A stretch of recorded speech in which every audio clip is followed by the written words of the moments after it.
سوال پوچھا گیا ہے کہ میرے پاس فیروزہ پتھر چاندی میں ہے، اکثر لوگ اس پتھر کو ابو لولو فیروز سے منسوب کرتے ہیں اور اس کا پہننا جائز نہیں سمجھتے، اس بارے میں کیا حقیقت ہے؟ ابو لولو خذلہ اللہ، اللہ اس کو جہنم کا ایندھن بنا دے، اس کی طرف یہ جو فیروزہ ہے اس کی نسبت کرنا منع ہے، کیونکہ ابو لولو تو پیداوار ہے سیدنا عمر رضی اللہ تعالیٰ عنہ کے زمانے سے قبل کے،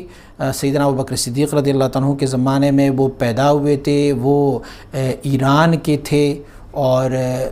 ظاہری طور پر اس کی جو نام ہے اس نام سے ہم ان کو فیروز کہتے ہیں، لیکن اصل میں جو پارسی لوگ ہیں یا ایرانی لوگ ہیں وہ کسی کو کامیاب کہتے ہیں تو پھر اس کو کہتے ہیں پیروز شد، پیروز شد، پا کے ساتھ پڑھتے ہیں پیروز شد وہ، تو ان کا نام جو تھا نا وہ پیروز رکھا گیا تھا۔ بعد میں چونکہ یہ عرب کنٹریز میں آیا تو پھر ان کو پے کے بجائے فے سے بلایا گیا، فیروز بلایا گیا۔ لیکن جو فیروزہ کا جو پتھر ہے یہ تو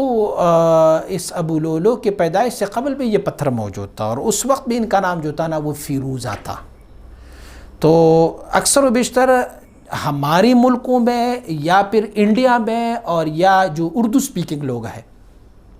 وہ جو ہے اس پتھر کو فیروزہ کہتے ہیں، وگرنہ عربی میں اس کا کوئی اور نام، انگلش میں اس کا کوئی اور نام ہوگا، تو ان کا تعلق جو ابو لولو فیروز کے ساتھ قطعاً نہیں ہے۔ ان کی طرف ابو لولو کو اللہ اتنا مرتبہ نہ دے کہ وہ ہمارے نگینوں میں نگینہ بن جائے اور ہمارے انگوٹھوں میں وہ آ جائیں، نہیں، اللہ رب العزت اس کو ویسے ہی خار و خجل و خزل اور جہنم کا ایندھن بنا دے اللہ رب العزت ان کو۔ وہ سیدنا عمر رضی اللہ تعالیٰ عنہ کا قاتل ہے، اور آپ اگر اس ملک میں چلے جائے تو وہ لوگ باقاعدہ ان کا مزار بنایا ہوا ہے، باقاعدہ ان کا ایک دن عرس کا ہوتا ہے، باقاعدہ لوگ وہاں پر حاضری دے دیتے ہیں، اور وہاں پر ان کو مجاہد اور شہید کا لقب دیا گیا ہے، لیکن خذلہ اللہ۔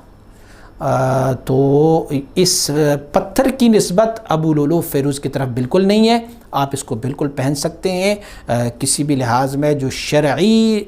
نگینہ ہے اور شرعی چاندی ہے اس کے مطابق آپ اس کو پہن سکتے ہیں، کوئی تعلق ابو لولو فیروز کے ساتھ اس کا نہیں ہے۔